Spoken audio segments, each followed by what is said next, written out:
flashback of the time the ex who was never mine mistook me for the godmother of Satan's intentions.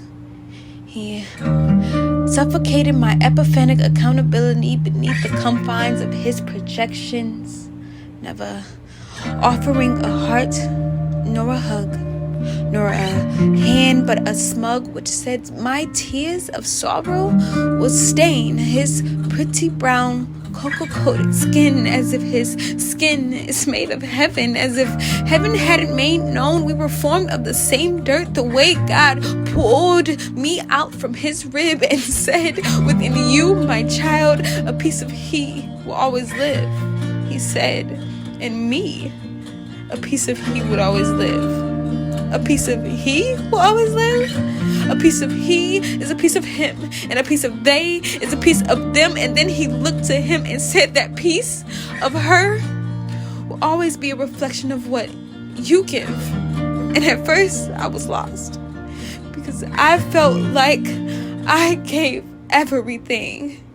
And no, that is not my reasoning for why a nigga should ride for me. It's more so my declaration for why true love would surely serve me reciprocity, why it would inevitably choose to serve the God in me just as I do. And so now, looking back, I actually think I see what God meant.